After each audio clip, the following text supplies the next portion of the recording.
समधी जी, दहेज के सामान की पर्ची पर साइन कर दीजिए। अरे, अभी तक तुम लोगों ने दहेज का सामान गाड़ी में चढ़ाया नहीं। बिटिया की विदाई का वक्त हो गया है, थोड़ा जल्दी करो और सारा सामान सावधानी से चढ़ाना। देखो, कोई टूट फूट ना हो जाए। कमलनाथ जी अपने बेटों से बोल रहे थे। आज उनकी बिटिया सोनम की शादी थी और अब विदाई का समय हो रहा था, पर उससे पहले दहेज का सामान गाड़ी में चढ़ाया नहीं।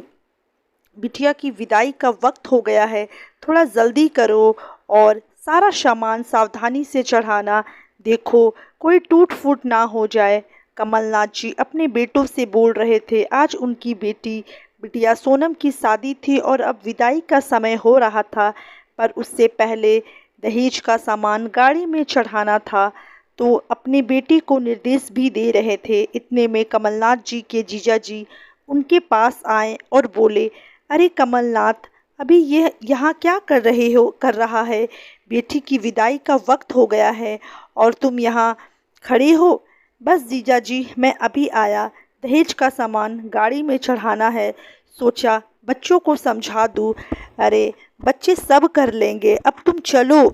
समधियों को तिलक कर विदा करो। वो लोग अभी तुम्हारा इंतज़ार कर रहे हैं कि तुम आओ। तो तुम्हारे सामने ही पडेले दूल्हे के परिवार की तरफ से दुल्हन के लिए शादी में लाए गए सोने चांदी के गहने, कपड़े, सूखे मेवे आदि जो एक बक्से में रख कर लाया जाता है, का सामान खोल सके। अरे हाँ, चलिए साथ ही चलते हैं, कहकर कमलनाथ जी अपने जीजा जी के साथ ही चल दिए। देखा तो समधी जी अरुण जी और उनके सभी रिश्तेदार कमलनाथ जी का ही इंतज़ार कर रहे थे। कमलनाथ जी को देखते ही बोले, अरे समधी जी, कहाँ चले गए थे? कब से आपका इंतज़ार कर रहे थे। अब पडेली का सामान खोल दिया जाए तो अच्छा है। आखिर हम कब से बक्से की रखवाली कर रहे हैं। दूल्हे के फूफा जी ने कहा, बस समधी जी, बेटी की शादी है ना, है तो सोचा कि देख ले कि लड़के सही से काम कर रहे हैं या नहीं। आखिर दहेज का सामान भी तो सही सलामत आपके द्वार पहुंचाना है। अरे समधी जी, मना किया था हमने आपसे कि हमें दहेज नहीं चाहिए, पर आप है कि माने ही नहीं। अब की बार अरुण जी ने कहा, मानता हूँ कि आपने मना किया था, पर बेटी का पिता हूँ, अपनी तरफ से खुशी खुशी अपनी बच्ची को सब कुछ देना चाहूँगा। बातों बातों में ही पडेले का बक्सा खोल दिया गया और सभी सामान कमलनाथ जी को सौंप दिया गया, जो उन्होंने दुल्हन की माँ को बुला करके उन्हें सौंप दिया।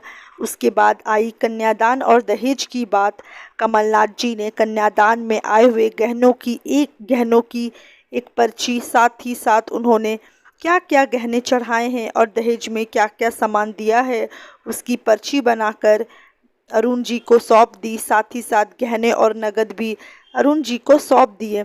अरुण जी ने नगद उसी समय कमलनाथ जी के हाथों में वापस दे दिया और कहा, समधी जी, ये आपकी बेटी के कन्यादान में आए हुए पैसे हैं, इसकी आप खुद अपने हाथों से एफडी करवा दीजिएगा।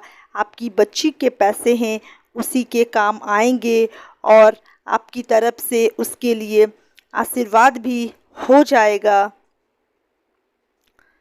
कमलनाथ जी के परिवार में बैठे लोगों ने दबे मुंह ही सही, लेकिन अरुण जी की भूरी भूरी पूरी पूरी प्रशंसा की। अब अरुण जी ने उन दोनों पर्ची को भी देखा और कहा, समधी जी, आप इन दोनों पर्ची पर अपने और अपने कुछ खास रिश्तेदारों के साइन करवा दीजिए।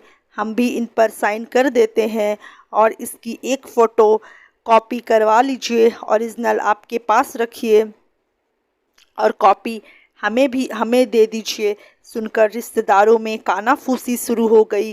कोई कहता है कि ये नया समधी पागल तो नहीं है, भला शादी ब्याह कर रहा है या कोई बिजनेस करने आया है।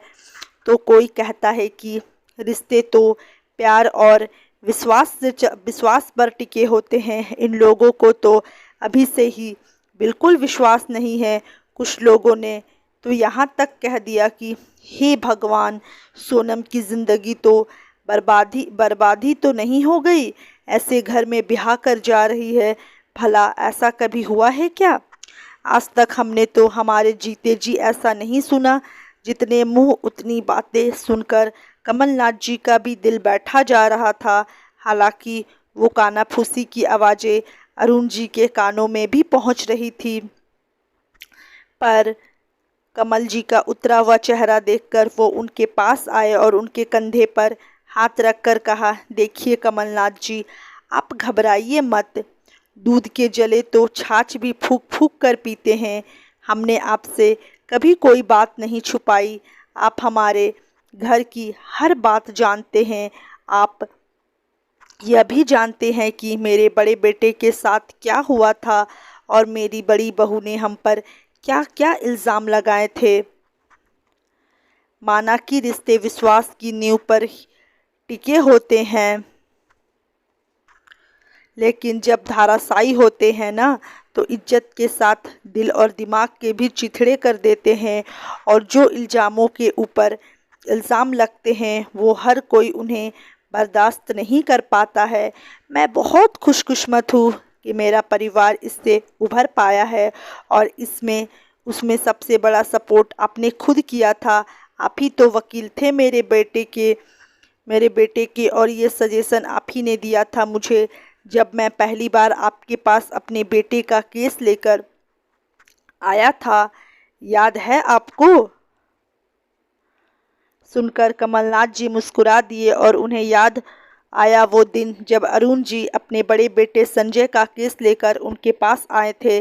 संजय की पत्नी सुहानी संजय के साथ रहना नहीं चाहती थी और तलाक के नाम पर ज़्यादा से ज़्यादा पैसे ऐंठने के चक्कर में संजय और उसके परिवार पर इल्ज़ाम लगाए जा रही थी कि दहेज में बहुत कुछ दिया था, जबकि अरुण जी ने दहेज लेने से साफ साफ मना कर दिया था।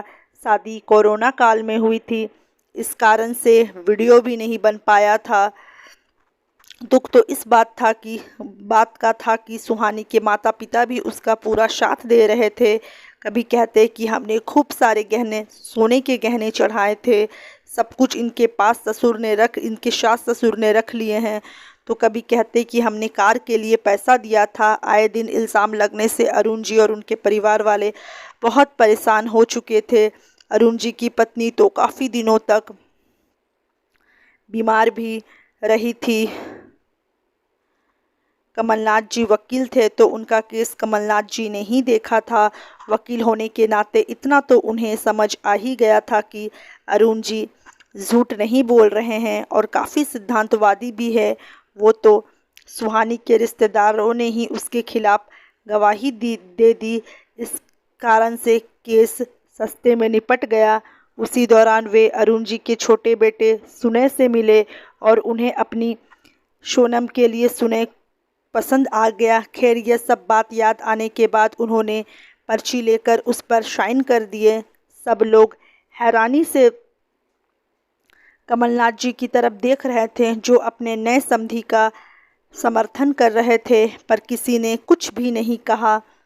कमलनाथ जी के कुछ खास रिश्तेदारों ने अरुण जी और उसके कुछ खास रिश्तेदारों ने पर्चियों पर साइन किया। फिर उनकी फ़ोटोकॉपी कराकर फ़ोटोकॉपी अरुण जी को दे दी और ओरिजिनल अपने पास रख ली। कुछ देर बाद हुआ और सोनम की विदाई हो गई। तो दोस्तों, अगर आप लोग को ये कहानी अच्छी लगी होगी तो प्लीज़ वीडियो को एक लाइक ज़रूर कर दीजिएगा, और हमारे चैनल पर अगर आप नए आए हैं तो चैनल को सब्सक्राइब करना ना भूलें। इसी तरह की अच्छी अच्छी पारिवारिक, फैमिली और मोटिवेशनल कहानियों के साथ मैं रोज़ाना आप लोगों से मिलती रहूँगी। धन्यवाद।